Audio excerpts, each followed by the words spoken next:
అగ్రిగోల్డ్ ఏపీలోని కొన్ని జిల్లాలకు ఈ పేరుతో పరిచయమే అవసరం లేదు. ఈ సంస్థ వందల స్థాయిలో ఏజెంట్లను నియమించుకొని ప్రజల దగ్గర నుంచి డబ్బులు తీసుకొని మీకు మంచి భవిష్యత్తు ఇస్తామంటూ అనేక మందిని నిండా ముంచేసింది. అయితే దాదాపు ఈ సంస్థ మూతబడి 10 సంవత్సరాలు అవుతుంది. ఈ సంస్థకు సంబంధించి 3608 ఎకరాల పొలం ఈరోజు నెల్లూరు జిల్లాలో ఉంది. అయితే ఇక్కడ కలప పండిస్తున్నారు, అదేవిధంగా జామాయిలు ఇలాంటి కొన్ని పంటలు అక్కడ పండిస్తున్నారు. సంస్థ మూతబడిన తర్వాత ఈ సంస్థలో ఉన్నటువంటి ఆ సంస్థ పండిస్తున్నటువంటి కొన్ని చెట్ల మీద కొంతమంది అక్రమార్కుల కన్ను పడింది.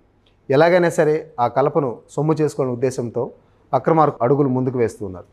అయితే వరికుంటపాడు, కలిగిరి, కొండాపురం ప్రాంతాల్లో ఈ సంస్థకు సంబంధించిన స్థలాల్లో పండుతున్నటువంటి ఆ కలప జామాయిలు ఏదైతే ఉందో దాన్ని ఎలాగైనా సరే జిల్లా బోర్డర్ దాటించేసి క్యాష్ చేసుకోవాలని విశ్వ ప్రయత్నాలు అయితే జరుగుతూ ఉన్నాయి.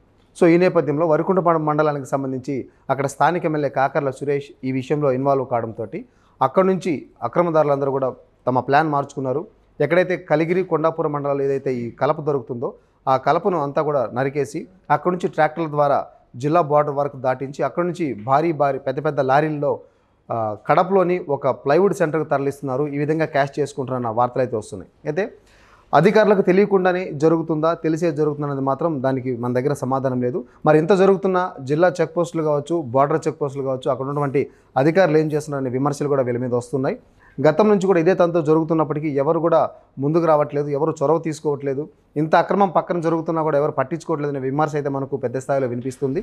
సో ఈ నేపథ్యంలో ఈ అక్రమ వలసలు, ఈ అక్రమ కలప తరలింపు ఏదైతే ఉందో దాన్ని అరికట్టాలని చెప్పి జిల్లా వాసులు కూడా డిమాండ్ చేస్తున్నారు. అయితే అగ్రిగోల్డ్ సంస్థ కొంతమంది పెట్టుబడిదారులు ఎవరైతే ఉన్నారో వాళ్ళకు కొంత సొమ్మును కూడా తిరిగి చెల్లించింది. మరికొంతమంది ఆ స్థలాలు తమకు ఇవ్వాలి, మేమందరం దాంట్లో పెట్టుబడి పెట్టాం, ఆ స్థలాలు మాకు ఇస్తే మేము పెట్టిన పెట్టుబడికి కాస్తంత రిలీఫ్ ఉంటుందని చెప్పి కోరుతున్న నేపథ్యంలో మరి కొంతమంది అక్రమదారులు ఒక ముఠాగా ఏర్పడి అక్కడ పండుతున్నటువంటి కలపనంతా కూడా రాష్ట్రాలు దాటించేస్తున్నారు. మరి అధికారుల మీద తీవ్రస్థాయిలో విమర్శలు అయితే వస్తున్నాయి. మామూలు మత్తులో నిద్రపోతున్నారు, పట్టించుకోవట్లేదని. ఎక్కడైనా సరే అధికార యంత్రాంగం తగిన చర్యలు తీసుకొని ఈ అక్రమ ఏదైతే రవాణా కలప ఉందో దాన్ని అరికట్టాలని చెప్పి జిల్లా వాసులు కోరుతున్నారు.